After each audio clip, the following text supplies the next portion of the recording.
Hey, this is Charles from Cause Art, and this is the outcome of that floor that I was dealing with. It's kind of gritty right there because I like to put a little grit when you're coming in from the parking lot. The client asked that we keep it as shiny as possible. So what I did with this floor is went after it being as shiny as possible. Francisco manned the squeegee, and I did the small roller to get the edges. I think it came out great. I really don't see many floors like this. This floor was in a lot of trouble. So what I did is, like you saw, I put down like about 10 bags of concrete leveler. And then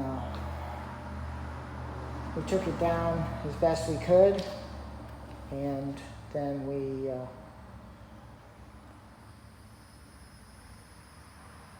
hit it with the black primer coat. Then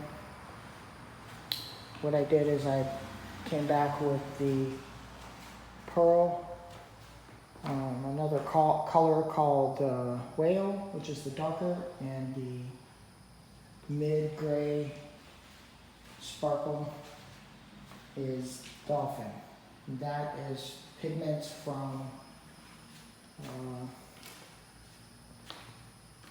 company I get my chips from, Torganol. These yellow things are going to be power outlets. I think this floor looks really cool, to tell you the truth.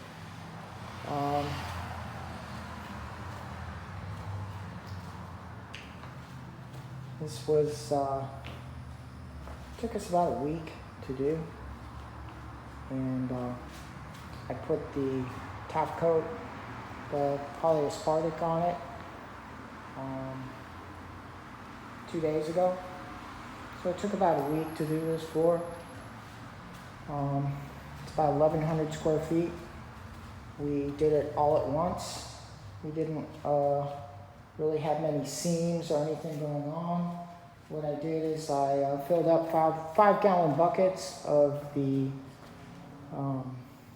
epoxy, the metallic epoxy, and I poured out the whole floor. I did strips everywhere, and before all that went down, there was a few rocks sticking up. So what we did is we took a floor sander and sanded down anything that was sticking up. Try to make this floor as smooth as possible.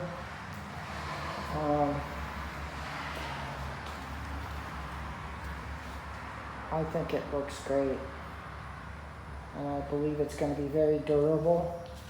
Polyaspartic seems to be the latest, greatest thing going on. The floor is not 100% flat. With these epoxies and pushing them out with a squeegee and roller and everything, and to do the whole floor at once, it's real tricky to get it absolutely flat. It also depends on how good the floor is in the first place. This floor had some issues. So it was a little tough to time it all just right. And we put everything on ice. So we got it down to like 45 degrees before we even rolled it out.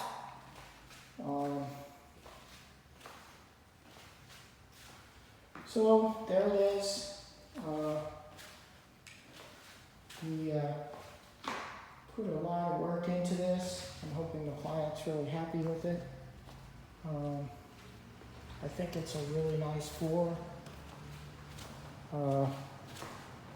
Just comment, subscribe, let me know what you think. Pointers, anything you could think of to make it even better. I'm always looking for new ways of doing things. Of course, this is all going to get a baseboard put around everything. So I'll probably come back and I'll take some pictures once the baseboard's in, because that really enhances it. And you can see how they did a pretty good job on the soffit and the crown. So I'm looking forward to seeing what they do with the rest of it.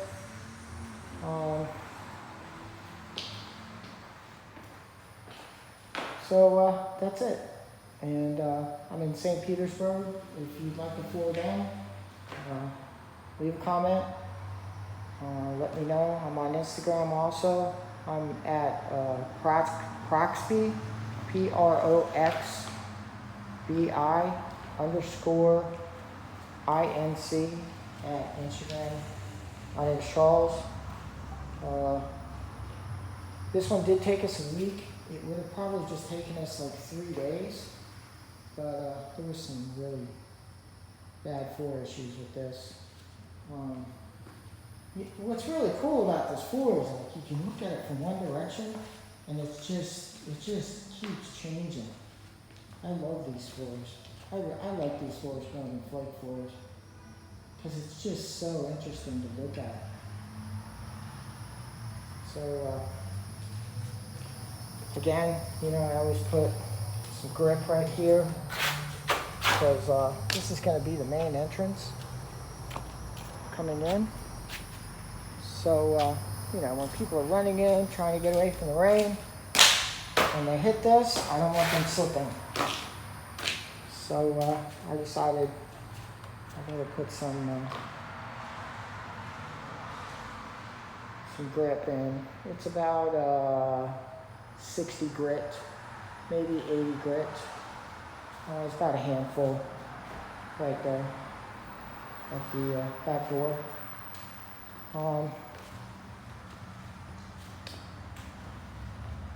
So yeah, it pretty much flowed out. There was a few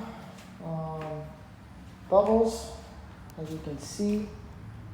There's always a few bubbles, no matter what I do. And when I found that when I was trying to make the bubbles go away, I didn't want to back roll this one because I've noticed whenever I back roll that you just lose this depth, or I have. I have not figured out how to back roll and keep the depth of what's going on here. And that's what I'm most interested in, is the depth. And look at it. It's just deep. It just flows around. I went into the closet here, and it really hides the fixes. It kind of blends it in with the magic of the colors of the metallic. That was my intention, because there's a certain point where a floor is just not going to get absolutely perfect in a good amount of time. It was just like unreal trying to get things done. And yes, this does have a polyaspartic top coat on it. I would say that this floor will last 10 or 12 years under regular use. Great floor. It's just endlessly interesting to look at, and real happy with this one. This one came out really well. Again, yeah, I did the whole thing at once. Poured out. I think we used about 15 gallons of epoxy. Probably used, 3 or 4 pounds of metallics. I usually use about 8 ounces of metallics per gallon and a half of product. And that seemed to do the trick. So like, subscribe, and I'll keep posting these, and we'll see where we go from here. So thank you.